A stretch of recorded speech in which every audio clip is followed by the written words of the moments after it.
In the world of CrossFit, the workouts can be taxing, but there are none as grueling as hero workouts. Last minute. Come on, T. They're designed to be performed with maximum intensity. It's how the community celebrates and honors fallen soldiers, police officers, and first responders. A celebration through suffering, if you will. Every Memorial Day weekend, boxes around the world remember Navy Lieutenant Michael Murphy, who was killed in Afghanistan on June 28, 2005. Which way? Go the same way? Yeah, mile run. You got it. Same thing. Let's go get it, girl. Come on now. The workout known as Murph isn't complicated, but on average, it takes over 45 minutes to complete, and it will push you to your limits. Get there. Yes, sir. Yes, sir. Loss can be incredibly painful, and people work through it in different ways. But ultimately, you can choose to forget, or you can choose to remember.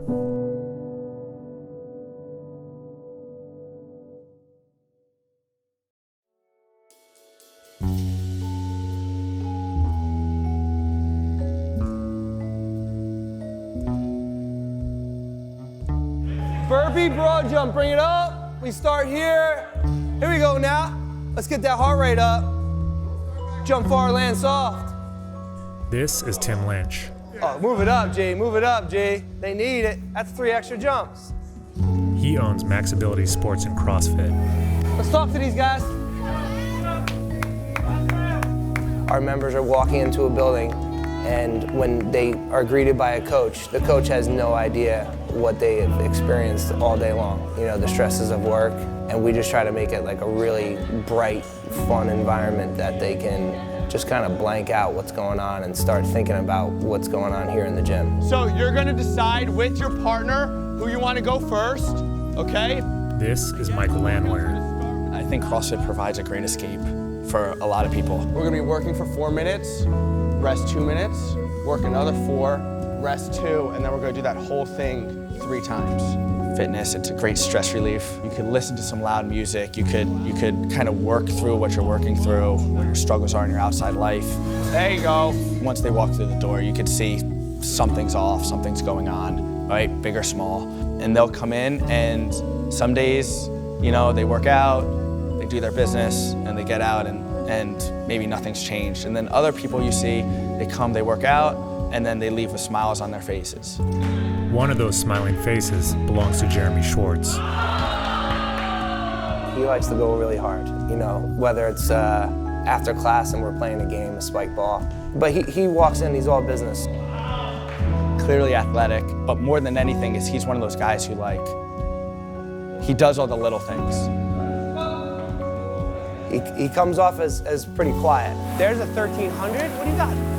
15 seconds, stay at 13, 14, come on. He's just one of those like clearly, obviously good people, you know, where, you know, once he starts talking, he's got like smiles when he talks, and it's one of those things that he wants to be better. He understands like I need to do ABC to get better, and then he takes it upon himself to do it.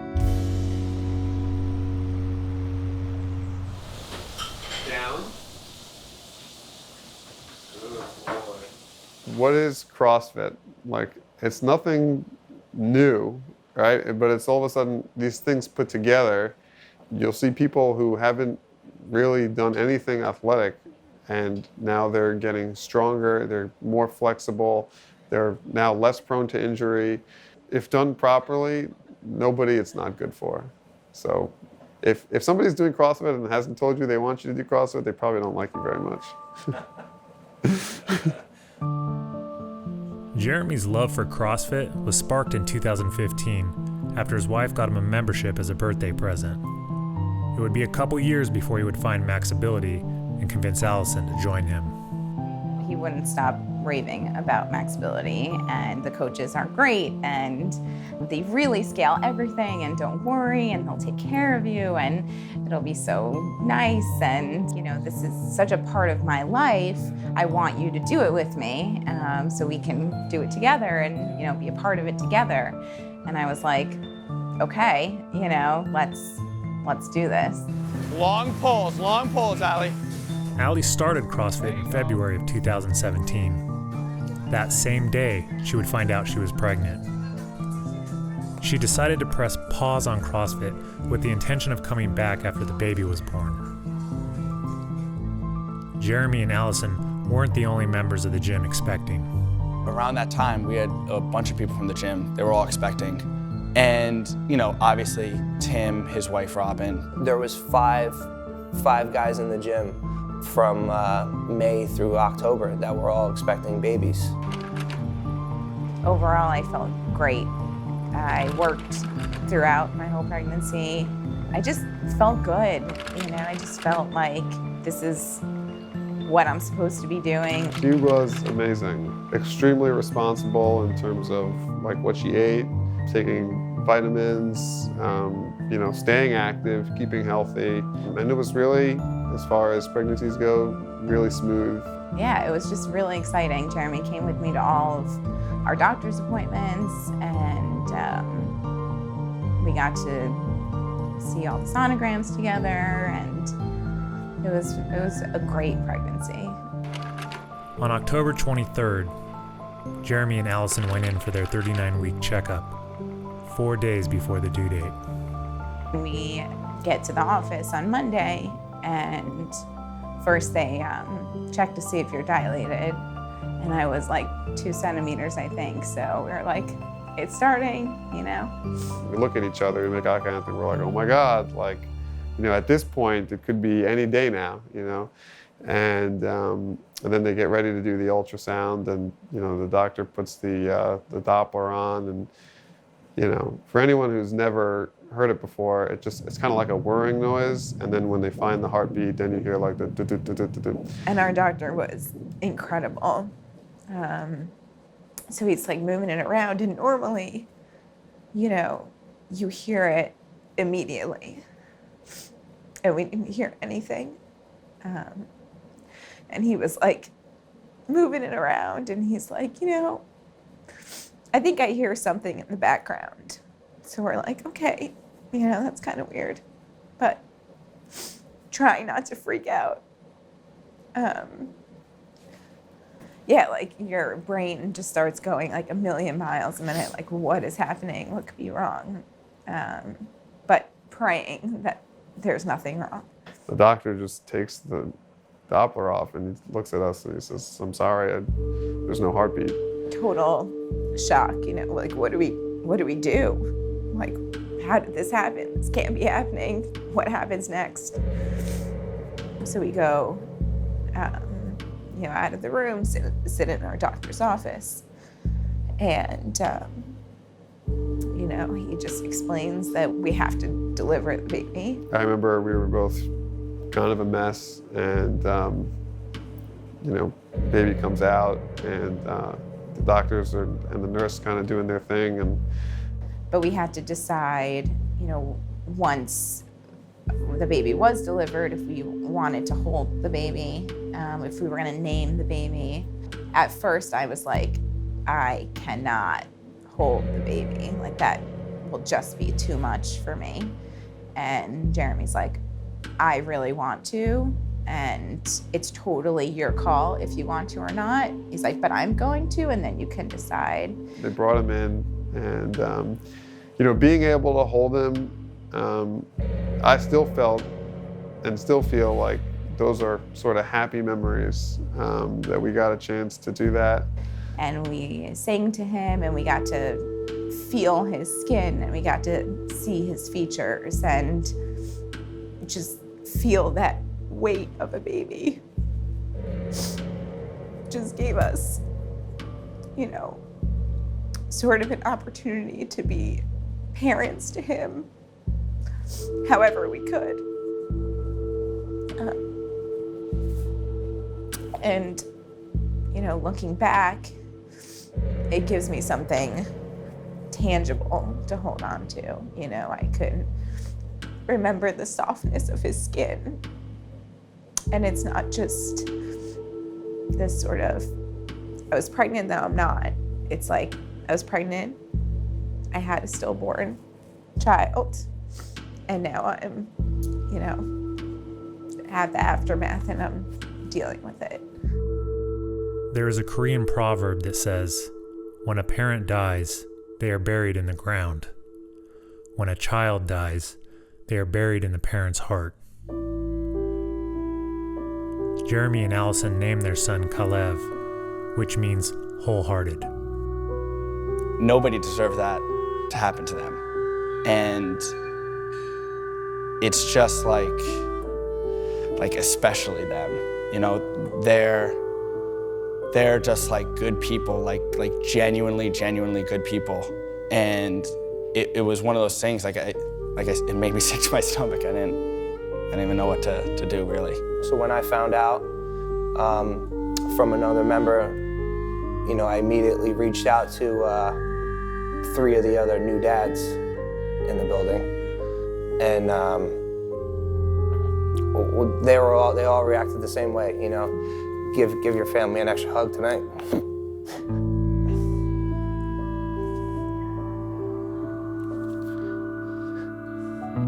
Tim was incredible, and I think kept the gym open for Jeremy to be there on his own time. You know, after he just kind of like hands me an envelope and he says, "Hey, you know, a lot of people wanted to kind of do something, we didn't know what, so just take it." And Jeremy came home and he's like, "You'll never believe this," and handed me an envelope, and I was like, this is incredible. I mean, they don't even know me, you know, and just like the show of support that they rallied together to kind of just come support us was so nice and so overwhelming. And Jeremy was so happy to be back there, you know, and he said everyone was just so nice and welcoming, but not dwelling on it, you know, so that he could really be there and it wasn't this like weight of everyone saying, how are you doing? And, you know, they're just there to support and whatever he needed. And it was just so nice to hear that they were behind him and behind me without knowing me at all. Nobody needed more support at that time than Allison. But I think the tricky part of the whole scenario physically is that, you know, you go through delivering a baby and there's no kid, and then, you know, mentally you still have all this time off because you had, you know, the physical experience. So you're on maternity leave and you sit there and you're just you and your thoughts are just replaying, you know, the worst things in the world. So it could be a really bad cycle. Woke up. I showered every day. That was like the one thing I did for myself was get in the shower. And, you know, you still are dealing with all of the aftermath of giving birth. Your body physically doesn't know that you didn't come home with a baby. So still have all of the physical symptoms of going through labor. So dealing with that. And I just, for the next 6 weeks, pretty much was on the couch. So it was about 2 months after our loss. Jeremy's like, "All right, I'm signing you up. I'm just gonna sign you up for foundations and just go." And I went, and it was the best decision that I've made since. I think CrossFit helped Allie in a time where you could feel like you're in such despair, provide an outlet where you physically have to be strong, and then be able to realize I can push myself past where I feel uncomfortable and be happy about it and apply that to other parts of your life. At a time when you feel like your body has failed you, you know, like you're supposed to be pregnant, have a living baby, and then have your life with your baby, and then you just feel like, how can I ever trust my body again? How can I ever trust myself physically? And then you show up in a gym and the coaches are like, you can do this, and you do. And then week after week, you put more weight on and you do a movement that you never thought you can do. It felt so good to finally gain confidence in myself physically again. And really for that hour that I'm there, I can't think about anything else because you're so focused on what you're doing and your brain just can't wander. So it sort of gives me that reprieve that you need during the day. But yet you're so focused on something that's so positive for yourself that it's been so helpful. Choosing to remember can be incredibly painful. But for Jeremy and Allison, the importance in honoring Kalev lies in the hope that their story can help others. When I first started the healing process, I felt that the thing that helped me the most was listening to other people's stories, reading other people's blog posts, reading books on people with quotes about what they've been through, because it can be so isolating. I hope that by sharing our story, someone can relate and say, okay, I feel this way, and maybe CrossFit can help me too, and maybe it can give me an outlet, or give me an hour a day of doing something good for myself because I deserve it. So the thing that we can do now is just sort of take him with us everywhere we go and move forward and hopefully help inspire other people to do the same. The way I always described it in terms of moving on is if you picture life as a canvas and you have this one still picture of your entire life and you can fit all these amazing things on it. And now, we have a hole in the canvas. There's something missing, but we can still put a lot of amazing things on the canvas for the rest of our lives and fill up the rest as much as we can. And we don't have to let that stop us from doing that. So, it's just a little analogy I sort of came up with.